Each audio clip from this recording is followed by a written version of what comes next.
One of the most foundational and important principles of real yoga is sustainable energy. But it's not an environmental discussion. Let's talk about what it really means, what really matters. When you get to know yourself, if you're honest with yourself, you're going to find out that you like energy. That's what you like. You like feeling high. You like love.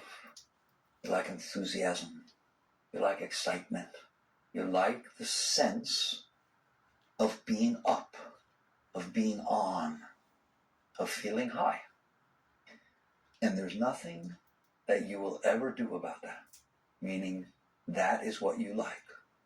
You may say you like Ferraris, but you don't.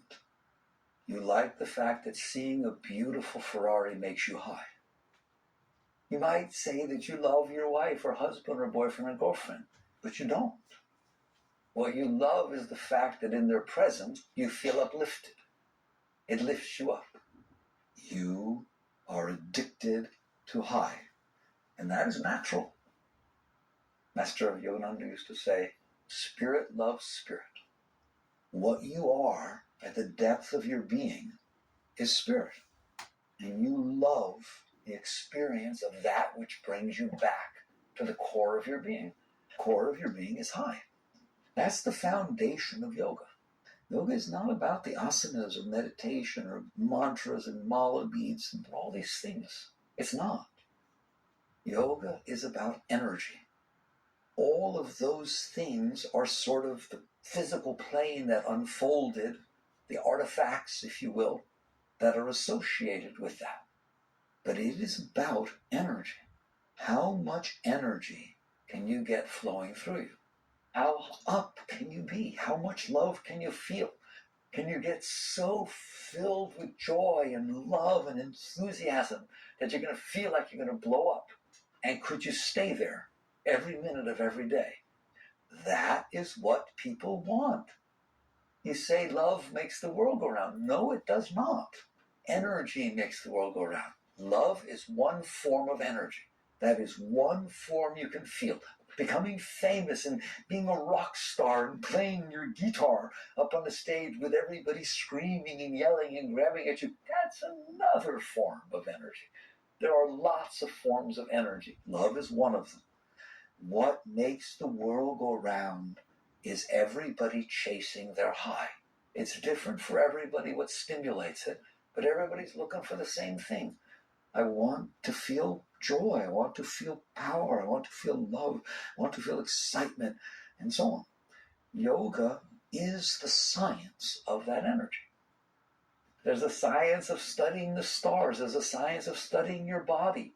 And there happens to be a body of knowledge that over the course of humankind has been collected concerning exactly what I'm talking about, which is, ever get high in there?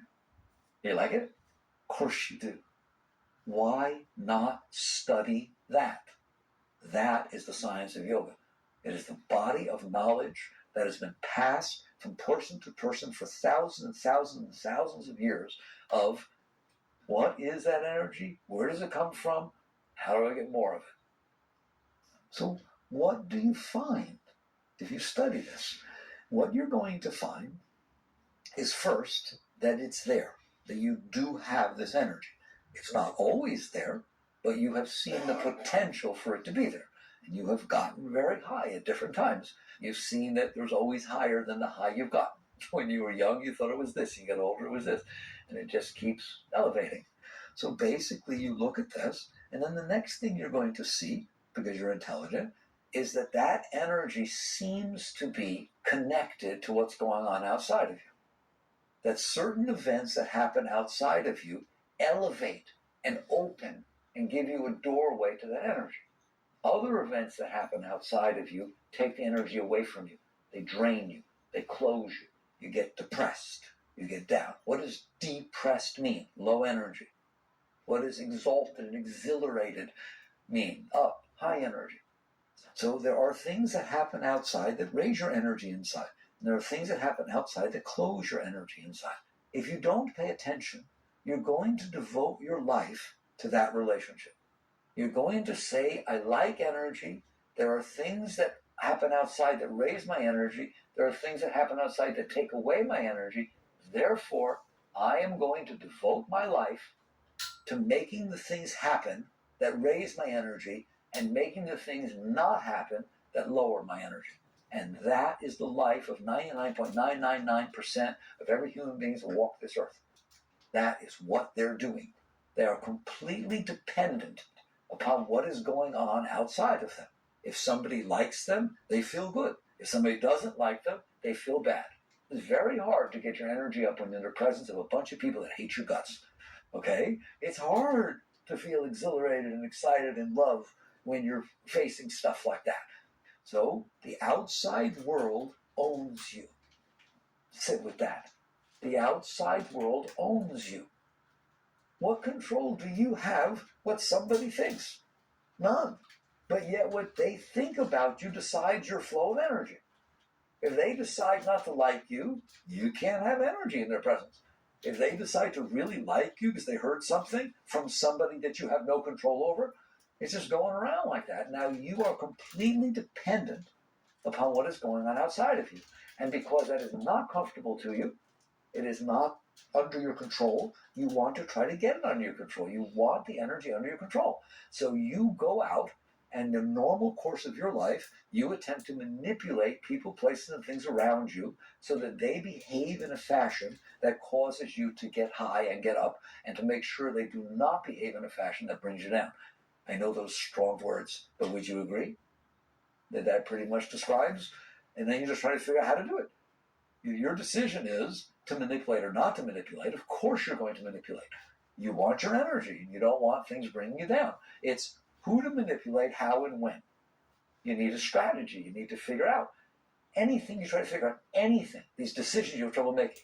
When you try to decide, what should my career be? Just say it right. What is it that I can try to make happen that will make me the highest? That's what you want your career to be. If you knew it was being a fireman, it seemed like it was going to be a fireman when you were little. Why? Why didn't you end up being a fireman? Because when I got older, it didn't turn me on anymore. You are going to try to do that which turns you on. Why? Because I like doing it. No, because you like being turned on. And that's when you get wise, when you get honest. You do not like or dislike things outside. You like and dislike things inside. Things outside make you experience different things inside. Therefore, you project your inner state onto the things outside. What does it mean when you say, oh, I really like so-and-so's artwork? What does that mean? It's just paint on a canvas. It means that when you stand in the presence of that art, you get high. Can a painting get you high? Yeah, you can get blown away. You can get blown away by a piece of music, can't you? You get blown away by looking at art. You get blown away by looking at a shape. We call it sculpture. It's a shape. But somehow that shape can turn you on, can't it? It can blow you away. Or, I can't stand that weird modern art. I don't even know how they call it art. Some people are that way. They don't like it. What does it mean you don't like it? It means that it closes off your energy. That in the presence of that, your energy goes down instead of up. You are describing your inner state when you use these words. You're not describing the painting that's sitting on the wall or the music that's coming in through your ears. Somebody standing next to you loves it, you hate it. So it's got nothing to do with the outside object. It has to do with how it stimulates or depresses the energy inside of you. I stress this because it's the most important honesty you will face in your life. You don't care about the outside. You care about the inside. And you are projecting the way the outside affects your inside onto the outside. And that's why you like things and don't like things. What if you've never experienced something? Somebody says to you, on our vacation this year, do you want to go to Bangkok or Hawaii? And so you sit there. You now have to decide which one you think will turn you on. That's all you're doing with all your thinking. That's all you're doing with all your browsing around the web. You are trying to feel what you're going to feel in Bangkok or in Hawaii. There is no exception to it. You are trying to raise the energy inside of you, and you are trying to use the outside world to do so. So you get to this point where you realize this, and then you take a deep breath, and you say, all right, Seems reasonable. How well does that work? Manipulating the outside world to try and get high inside. And I'm going to make a long story short, because we're supposed to be talking about sustainable energy. It doesn't work very well. And someday you will find out that the very act of trying to decide what will turn you on turns you off. You feel insecure. You get nervous. It's hard to make those decisions, isn't it? And the next thing you know, you're anxious. It creates an anxiety, doesn't it? If I say to you, here's 2 cups.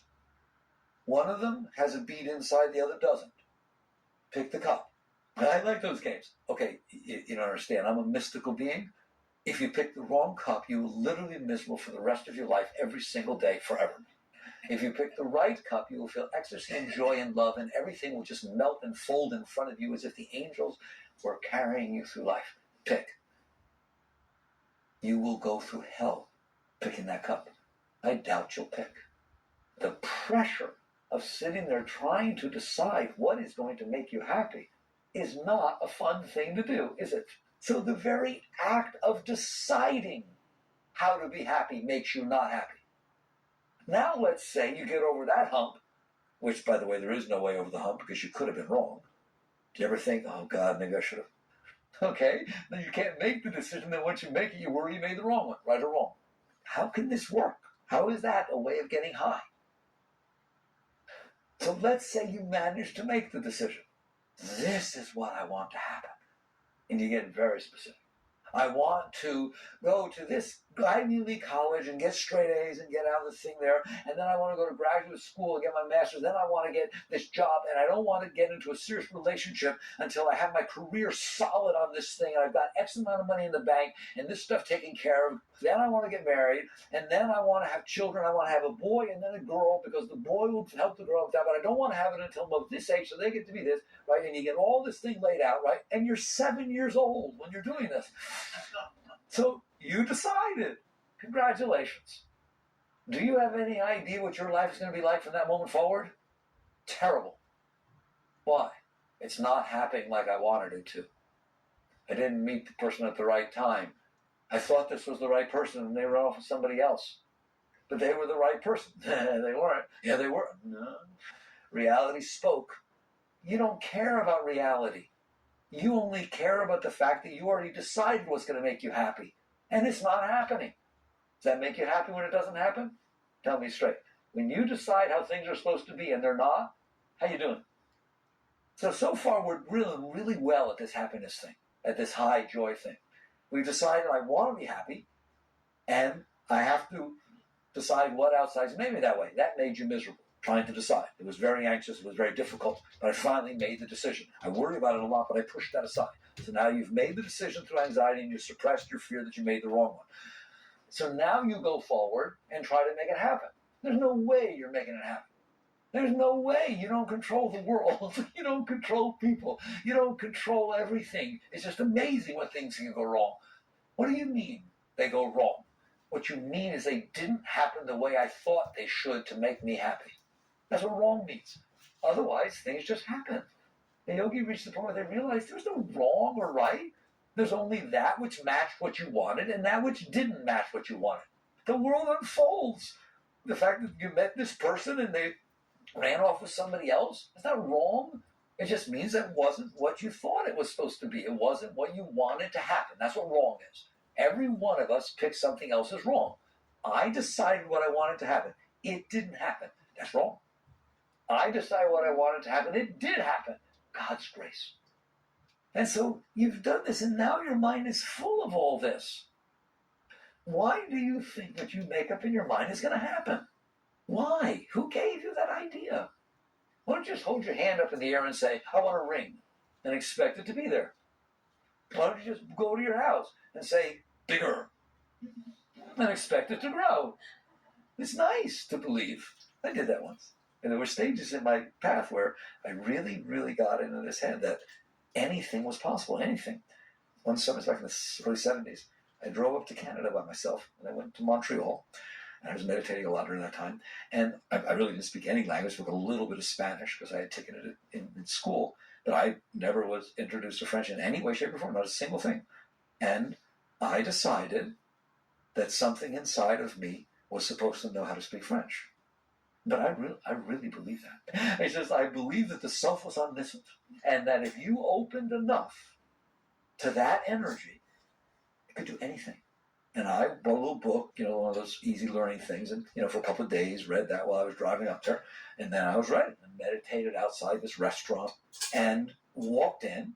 There was a restaurant with an eating place at a bar, because that's where I sat down, and these people were speaking French. And I went in and I sat down and I tried to understand.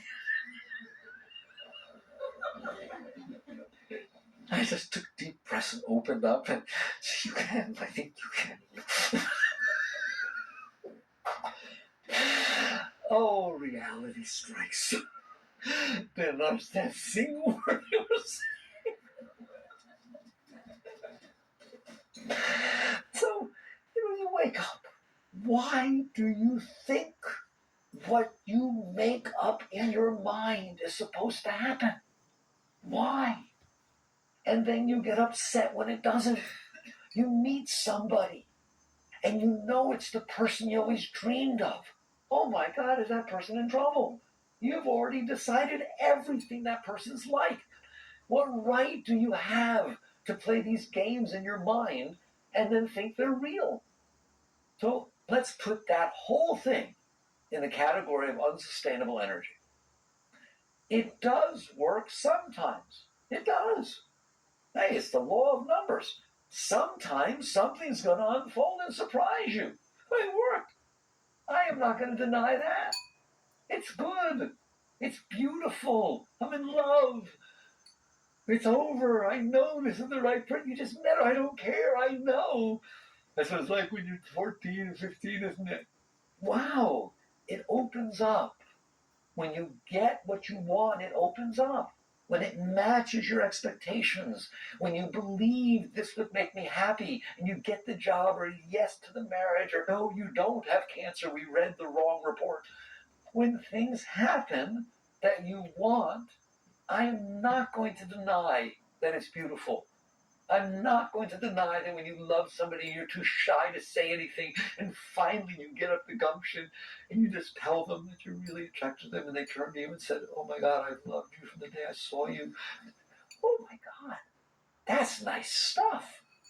That heart just goes, woo, and it melts, and all this beautiful energy comes flying up inside of you. I like that stuff. Yeah, that's why you're trapped. How often does it happen? I once challenged you to figure out how many seconds you've been alive. Not years, that's child's play. I want to know how many seconds you've been alive. And then I want to look at you and have you look at me and tell me, of those seconds, how many were spent in that state that I just described? How many seconds, what percentage of the seconds that you've been alive did you experience that beautiful rush of surprising energy that really turned you on? Now you got it? Okay? So it's not sustainable energy. It doesn't last, does it? It's not like she said she loved me. That's the end of it. You say to her, it's the only thing I'll ever need for the rest of my life. That's the biggest lie you'd ever tell. Within 2 minutes, you want something else. She has to be exactly the way you want her to be the moment she does something you don't like. How could you have done that to me?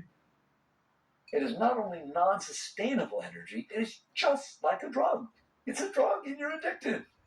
And you kill yourself trying to get it. You give up everything trying to get that. And what ends up happening is you end up being a neurotic mess. Why? Because it doesn't work. You can't get sustainable energy that way. Well, what's the alternative? Is there an alternative? Is there such a thing as sustainable energy? Yes. Yes, there is such a thing as sustainable energy. There is such a thing as tapping into energy within you that never stops flowing, ever. That just keeps feeding you and pouring down inside of you. And anytime you want to take a shower, you just stop what you're doing and it bathes you and you're sustained and lifted until you get so high that nothing will ever take you down, ever, for all of eternity, and you know it. So there is sustainable energy. And again, to come back to yoga, that is the science of yoga. Somebody once found that. What? That never-ending flow. And all of yoga is just the heritage of passing that down, of how to tune in to that energy. There is a flow of energy inside of you. What did Christ say? Man does not live by bread alone, but by every word that leaveth the mouth of the Father. Talking about the same exact thing I'm talking about. There is inside of you a flow of energy that doesn't stop. The only reason you don't feel it is because you turn away from it. You don't pay attention to it. If there was something very beautiful outside of you, you never looked at it, you wouldn't feel beauty. If there's something very beautiful inside of you and you never look at it, you will not feel the beauty. It's that simple. And so now we come down to how to achieve sustainable energy. First, you understand for the final time for the rest of your life that it ain't outside. That doesn't mean there's not energy outside. It doesn't mean that there's not a shot every once in a while. It means it's not sustainable. It means it will not take you where you want to go. Money doesn't do it. People that have money are more miserable than people who don't. Well, marriage surely does it. Then why do 50% of all marriages end in divorce? Everything gives you hope. It's like a promise. It's like a little bit better than it was without it. Non-sustainable and just a mirage in the desert. That's really what it is. All of it. So how does one do this? First, you reach the point of understanding, never again for the rest of my life will I believe that it's outside, because I know it's not. Doesn't mean I'm going to renounce. Doesn't mean I won't be thankful for the shot that comes. Don't get into that. It's just another trip. Thank you, I meet you, you turn me on. Thank you. Now what I want to figure out is, what does it mean to get turned on? Where did that rush come from? And where did it go when something turns you off? That's what I used to call meditation, entering the laboratory of soul research. This is why you are starting to study this stuff. So first you realize it's not going to work to try to manipulate and control everything outside of me to make it the way I want it to be so I get a high. That's old. Second, which is a greater realization, you're going to realize that when I do get turned on by the outside, I actually experience it inside. When I stand in front of that painting, the energy that moves inside of me that gets peaceful and beautiful, and I just feel that beauty, I experience it inside of me. It's a shift that happens in my heart. Something happens to my energy flow inside, and it's just beautiful. But it's inside. It's not outside. So even the outer experience stimulated an inner experience. And so you start to study that flow of the energy. And once you start to study that flow of the energy, you are a yogi. That is yoga. Just like when you study the behavior of outside forces, you're a physicist. I don't care if you have a degree, you're studying physics. When you study that energy flow inside of you, you are studying yoga. Now what will you see? Because you'll see it very quickly. What you will see is that it has something to do with the openness and closedness of your being. That when the energy is flowing, you first feel an openness of your heart. And when the energy stops flowing, you feel a tightening, closing of your being. And that's exactly what's going on. What you experience is what's happening. There is an opening of energy centers, and then the energy can come in. There's a closing of energy centers, then the energy can't come in. It's just like opening a window and seeing the light, closing the window, you don't see the light. How many times you have to do it before you realize that seeing the light has something to do with opening the blinds? You're going to see that opening your heart, opening your centers, opening your being permits energy to pour inside of you. Closing, protecting, contracting your being closes the energy, and it doesn't flow inside. If you love somebody in their presence, you feel open. When they say the slightest thing that bothers you, you'll feel your heart go up, and then you will not feel love. You will not feel energy. And so that's the highest thing you realize is this has to do with my ability and willingness to be open versus my inability, and therefore I close. And you will reach a point where you realize it is all about opening and closing. All of yoga is about opening and closing. All of spirituality is about opening and closing. If you are closed, you will never know spirituality or the fruits of yoga. If you are open, for whatever reason, in whatever way, if I can take a rock and say that there's something special about that rock, and it opens me to be in the presence of that rock, then all of a sudden that rock becomes holy. Whatever opens you, and it becomes a spiritual experience. It becomes a spiritual thing. Why? Because openness is spiritual. And you just realize that that is what spirituality is. It is the ability to open and remain open. And if you want sustainable energy, then you must be able to stay open and never close. The moment you reach the point that you are capable of staying open and never closing, you will know what I mean by sustainable energy. It will pour inside of you and it will never stop. You will feel love in the presence of people who hate you if you can stay open. Can you stay open in the presence of situations that are very uncomfortable? If the answer is no, well, then you're not going to feel the energy. If the answer is yes, you will never, ever, ever lose that energy. And that will become your path at some point. What? Staying open in the presence of uncomfortable situations. Anybody can be open in the presence of comfortable situations. That's not hard at all. I told you, I'm not telling you to renounce. I'm not interested in that side. I'm interested in the fact that you still close. Because as long as you close, you're cutting off the energy. And when you cut off the energy, you will start to look like for substitutes for that energy. And that's when you start going outside and drinking and smoking and buying something or getting a new hairdo or new clothes. You need something that compensates for the fact that you are not getting the energy inside. And so you try to do things outside that will stimulate the energy. Guilty or not. Everything, eating. You're sitting there watching TV or studying or doing something. You're doing fine. And then you just don't feel right inside. You're not hungry, but it just gets a little weird in there. And then you go to eat. What's it got to do with eating? Well, it's enjoyable to eat. Sometimes when you eat it, it tastes good. Therefore, eating affects the flow of your energy.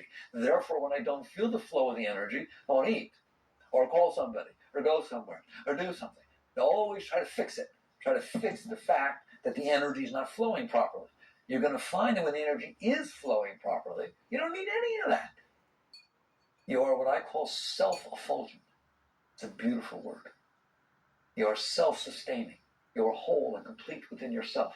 Doesn't mean you can't interact with people. It means when you interact with people, they're the luckiest person that ever lived. Because you don't need anything from them.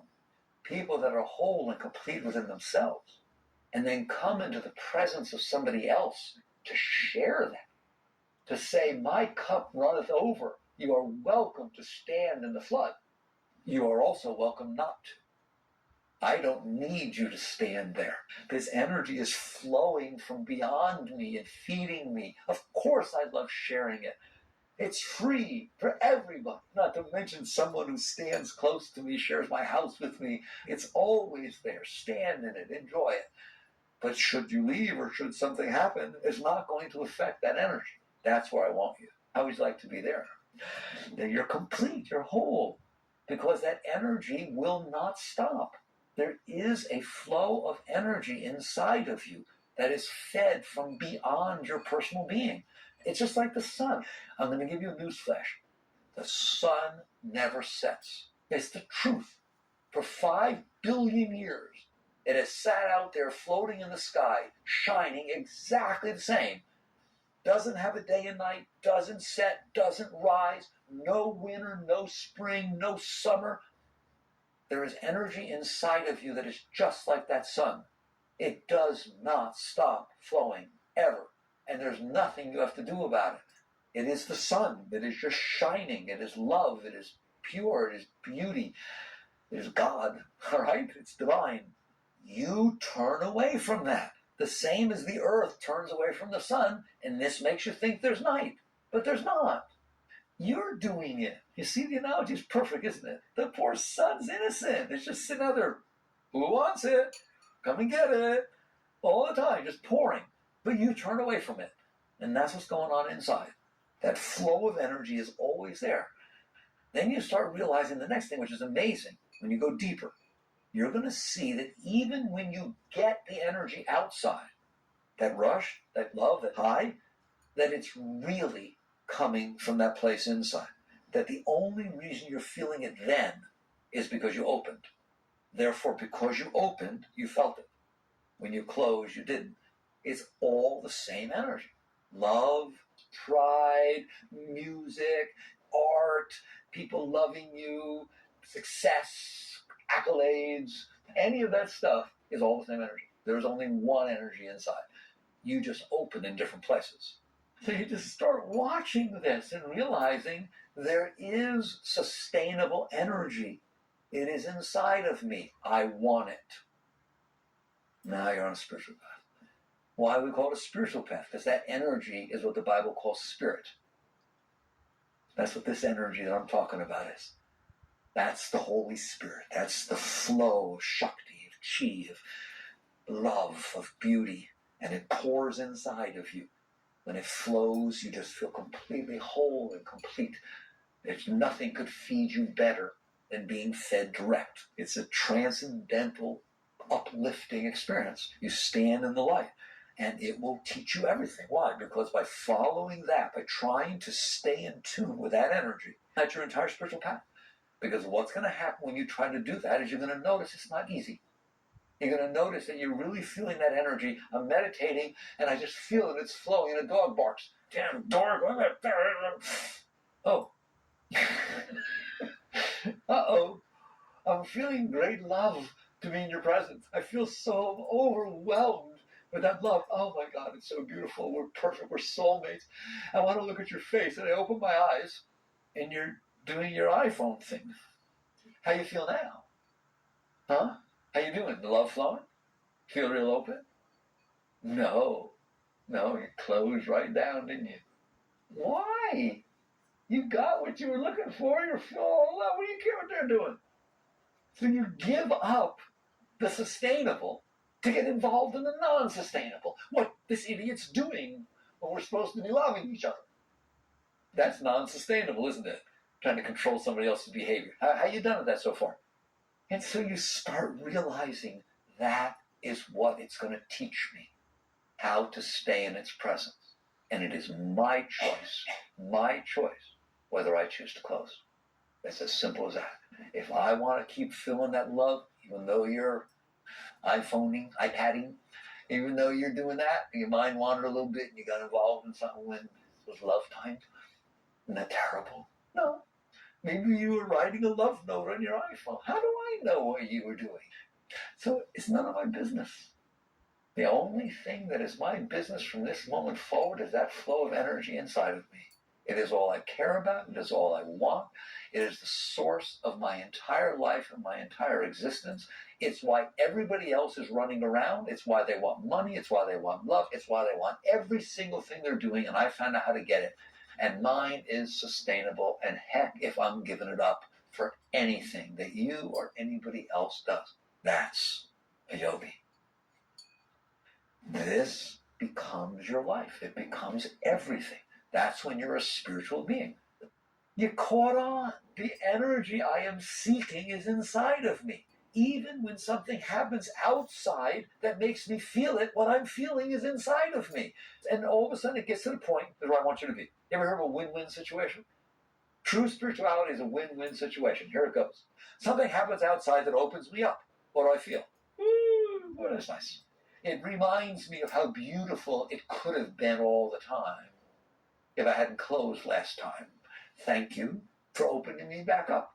Thank you for reminding me of how much beauty and love and Shakti there is inside of me, because this is nice stuff. So it's good and wonderful. You win if something happens that opens you up. What happens if something starts to close you? Well, I don't want to close. Listen carefully. It's not that I don't want there to be things outside of me that close me. I don't want to close.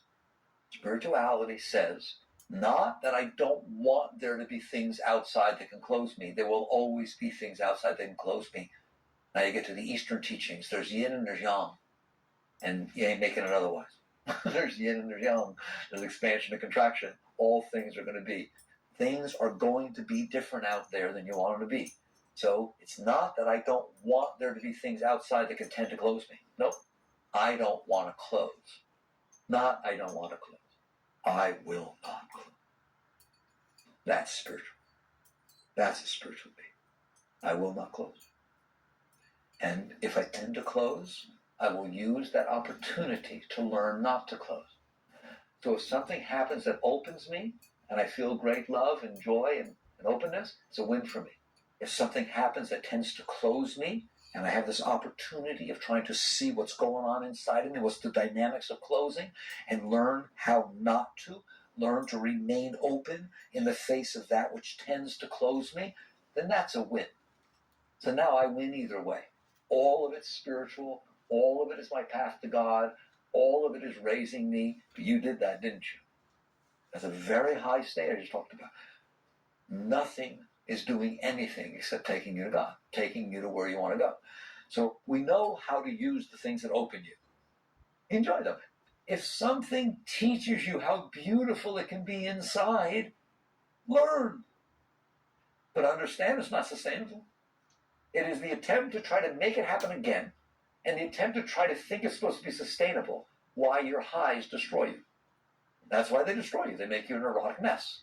If a person feels love and it opens them, let's say you're married, and then you see somebody, and for some reason you just feel all this attraction and love.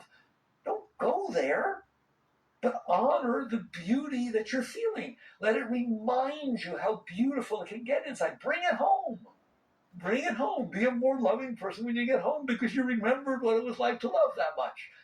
That's what happens to a yogi. That's what happens to a spiritual being. They're not fighting the energies. They are riding the wave to God. And every single energy that unfolds inside is a pathway, something that raises you. So when things happen outside that raise you, don't get attached to the outside. The outside was just a stimulus that opened you. Honor that. Say thank you inside. Don't talk outside. Just keep yourself inside. You thank it, and you learn to look at this energy and say, look how beautiful it is when I'm open. And then when things start to happen that close you, you look at it and it starts to close you, and now I'm challenging you. How can you stay open when you tend to close? If somebody says something to you that you didn't expect, nervousness starts to come inside and gets all anxious in there, and the mind starts going, how can he talk to me like that?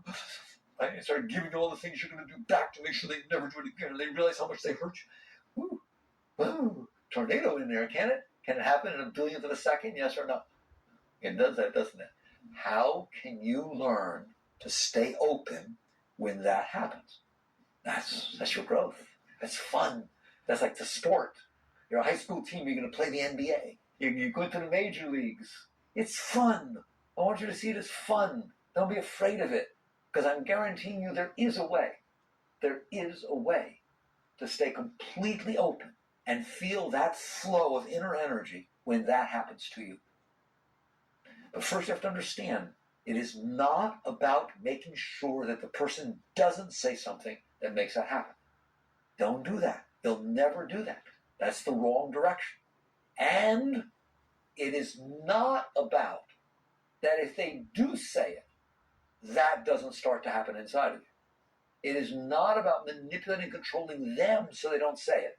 And it is not about manipulating and controlling your ego, your personal self, so that it doesn't freak when they say it. No, not going to win at that one either. I'm going very deep with you. What is it about? It is about you remaining in that flow of light when both of those two other things happened. When they said it and your personal self freaked, you were strong enough, you were centered enough, you were committed enough to not leave that flow of energy that was feeding you, even though those things happened. Now, I said it very straight this time. Do you understand that that's possible? Do you understand that you are just watching that part of your being? It's not who you are. You're watching your personal self freak. So it freaked. Doesn't mean you freaked. It means you're watching something that freaked. You are the consciousness. You are the Atman, the self. You have the right, should you choose to relax when it freaks. You lean away from where it's freaking, and you keep relaxing over and over again. That's your only way out. You are the way out. You are not going to get out by transforming this world, and you are not going to get out by trying to make your lower self into your higher self. It is what it is. Lower self has its nature, doesn't it?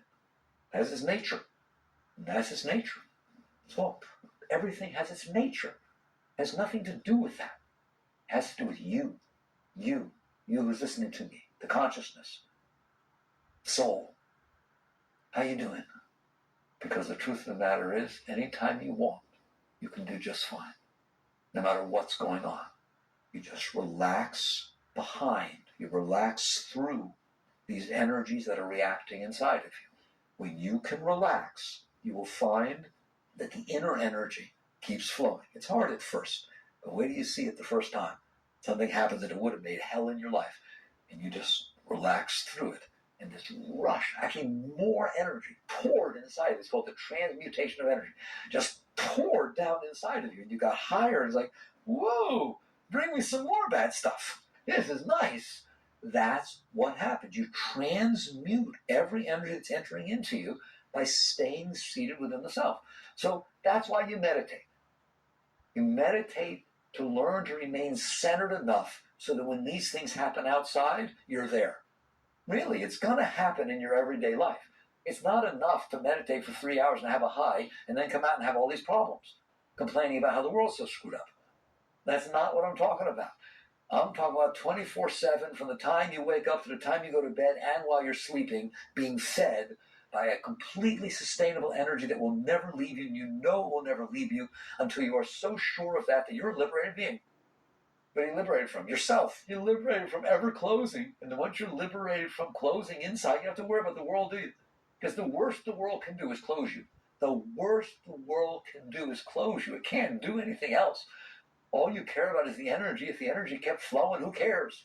It's just something to play with. By all means, go out there and raise it. Nobody's saying you don't try to help and do what you can to raise the energies. But you do not do that because you're trying to affect your energies. That's called taking, not giving. You seek the inner energy. That's yoga. You seek to stand in that light, let it feed you, and you do that by relaxing through yourself. If you are able to relax in the presence of the tendency to close, and I don't care if it closes, you're going to say, but it's still closed. I know it's still closed. I don't care. What I care about is your consciousness and the intention of the center of your will. That's where it's going to come from. As you relax in the face of the tendency to close, it's like lifting weights. Over time, you'll be fine. The more you are willing to relax in the face of the difficulties, the more you will see your center get stronger and stronger. And now things will happen that lift you, and they'll last longer. Because the little things that used to close you, you learn to let go of. So now you stay high longer. And then when the big things happen that tend to close you, you don't get as sucked into them because you're able to relax through them. And through all of it, you know, this is learning. Earth is a place where souls are sent to evolve. Evolve into what? Something very, very beautiful. In other words, you evolve into who you are. What does yoga mean in Sanskrit? Union. My father and I are one, he said. Isn't that beautiful? It's so beautiful when you see this is the truth in the Bible, this is the truth in the Gita, this is the truth in the Quran, this is the truth in the Torah, this is the truth in all of them. Because there is this energy flow inside. And when you stand in it, it is the most beautiful, uplifting thing that could ever feed you.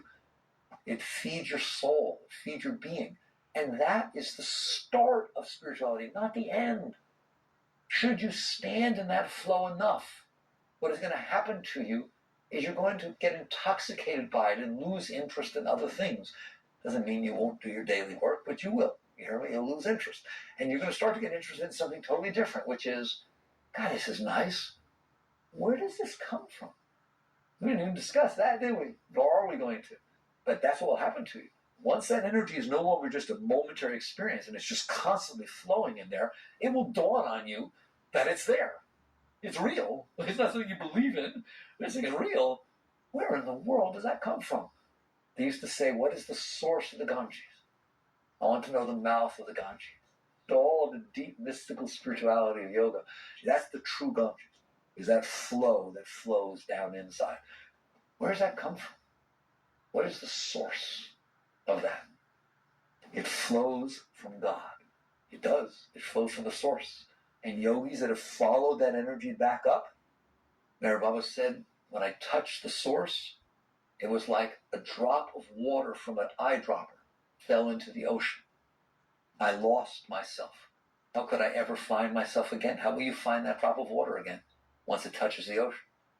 And so he merged, and that is what yoga is. It's that final step where you followed it all the way back and let go of yourself to merge in the source of all that ecstasy. What's my favorite name for God in the Hindu scriptures? Satchitananda. Satchitananda. Eternal conscious ecstasy.